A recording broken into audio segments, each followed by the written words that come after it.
Music is an art form, a tool of expression. For Indigenous communities, music has always been a powerful tool for connection and cultural preservation. For them, music isn't just entertainment but a way of life. In sacred ceremonies and social gatherings, music is combined with language, storytelling, and dance to create a beautiful expression of Indigenous culture.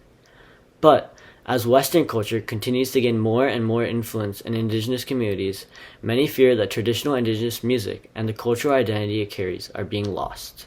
Since America's colonization, Indigenous people have had their lands stolen, their people killed, and their culture suppressed. Children were kidnapped into government boarding schools.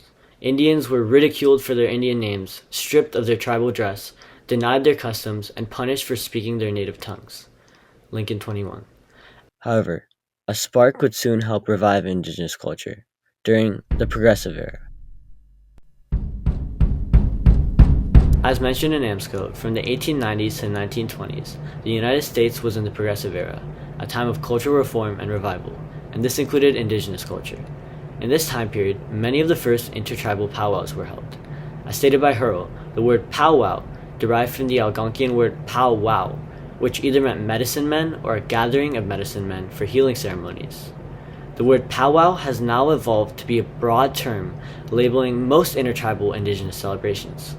They're gatherings where Indigenous people from different tribes come together to share their music, dance, and tradition. This is the Big River Cree, a drum and singing group that have sang their traditional Indigenous music at hundreds of powwows.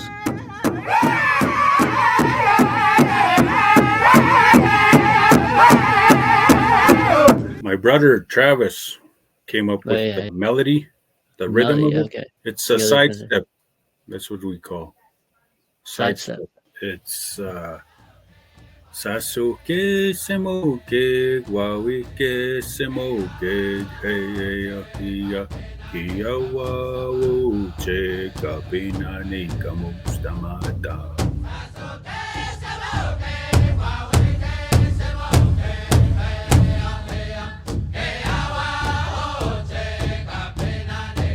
Sasuke semoke means dance hard. Wawike semoke, dance beautifully, show your style, and we say you are the ones that we came here for. We came to sing for you. In 1924, as stated by ABC Clio, the Indian Citizenship Act was passed, giving all Indigenous people born in the U.S. territory American citizenship. Fast forward over 40 years, and in 1968, also as stated by ABC Clio, the Indian Civil Rights Act was signed by President Lyndon B. Johnson, giving Indigenous tribes many of the same rights stated under the Bill of Rights. This time period, starting in the late 60s, was also coined as the Native American Renaissance by Indigenous author Kenneth Lincoln.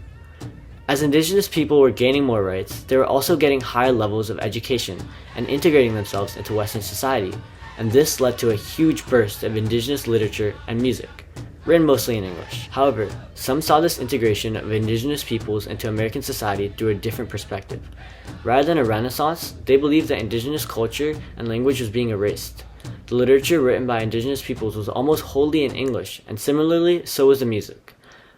The big thing with our culture is language. Language, yeah. Yes, the Cree language. It's what defines us as Cree. So this raises the question. Is the contemporary Indigenous music suppressing or revitalizing Indigenous culture? Well, while Westernization can be used to suppress parts of Indigenous cultures, many Indigenous artists have embraced mainstream Western music and fused it with their own, resisting the erasure of their Indigenous identity. For that reason, instead of being a tool of suppression, Western music has become a more powerful medium for the amplification of Indigenous cultures, using music as a tool of reclamation for Indigenous communities. For many other marginalized groups, music has been used as a tool of resistance and liberation. Take, for example, jazz and blues. For African Americans during the Civil Rights Movement in the 50s and 60s, jazz was being used to uplift and encourage people, and blues was being used to express their hardships, as mentioned by Fame Spivak. Even Martin Luther King Jr. stated that jazz speaks for life. The blues tell the story of life's difficulties. And if you think for a moment, you'll realize that they take the hardest realities of life and put them into music, only to come out with some new hope or sense of triumph. It allowed for people that felt oppressed and stuck to really express themselves in their music. Reservation Blues is a novel by Sherman Alexie that tells the story of our protagonist, a Spokane Indian who joins a bluesman. An African American stumbles onto the protagonist's reservation, and the two, both being from different marginalized groups, befriend each other and fuse their music together. Although the protagonist was initially ostracized by his tribe for this, he began to gain popularity in mainstream society and spread his Spokane culture to non-natives, eventually leading him to gain acceptance again by most people in his community. This wasn't just happening in books too. In the 60s, many indigenous people started fusing their traditional music with jazz and blues, as well as rock and folk. You see, mentioned in AMSCO, around the same time as the Civil Rights Movement, there was a counterculture movement, which was fueled by rock and folk music to express people's anti-war sentiment in the Vietnam War and also to advocate for equality of women and people of all races and civil rights as a whole. During the intersecting time period of the Native American Renaissance, counterculture movement, and the Civil Rights Movement, many indigenous artists combined the three movements and made songs that were a fusion of blues, rock, and indigenous music. For example, as mentioned by McAllister, take the song Wichita To by saxophonist and composer Jim Pepper, member of the Muskogee Creek tribe. Pepper fused the expressive genre of jazz and the rebellious genre of rock with his own traditional peyote music by adding a contemporary touch to the opening song of the peyote religion Native American church music. Peyote, a spineless carrot-shaped cactus, is a hallucinogen that was consumed by many indigenous people in the Great Plains. Peyotists, followers of a religion that worshipped the peyote, had many religious beliefs that aligned with Christianity, which led to the formation of the Native American Church, a mixture of peyote beliefs with some Christian ideals. Catches 1718. Many people who argue against contemporary indigenous music make the argument that contemporary songs don't have any of the traditional indigenous language and don't pass down age-old culture, but Wichita To directly refutes that claim. And on top of this, even with the amount of indigenous language in this song, the song was not just popular among indigenous audiences. As stated by McAllister, in 1969, Wichita To reached number 69 on the Billboard Top 100 chart, meaning Pepper managed to successfully share his culture with the non-indigenous community, and the song became so popular that many jazz rock bands of the time that had no prior affiliation with the indigenous community had begun to cover it.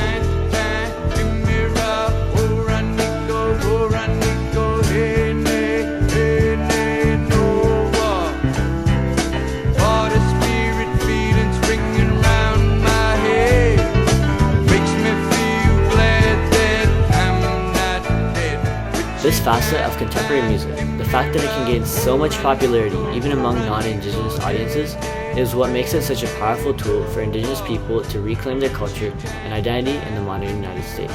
Powwow music, it's really special to us as Native people, obviously. But I feel like, if you're not really familiar with the culture, people would just be like, oh, it's just drumming and yelling or drumming and screaming, which is stuff that I've heard before. And so when you put it in kind of that modern context, people are like, oh, this is what they're talking about, or oh, this is what they're trying to get across through their music. Now let's listen to another contemporary indigenous song. You can change me, don't you try. We don't want your white man rules no more. We can live our own way.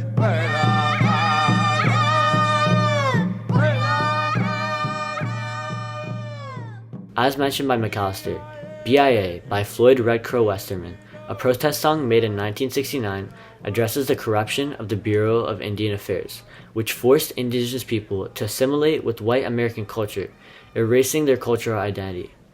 Westerman used music as a medium to spread awareness of the problems indigenous people were facing, and many Americans empathized with him through his music. The new indigenous musics now make up a majority of the records Indians buy and dominate the radio broadcasts beamed to Indian audiences. McAllister 433 to 434. Nowadays, contemporary indigenous music has skyrocketed in popularity. As commented on by Troutman, there's even a Native American Music Awards, with awards categories for over 30 different genres of music, ranging from powwow music to hip-hop and Native American church records. The impact that contemporary indigenous music has had on American culture is even reflected on me.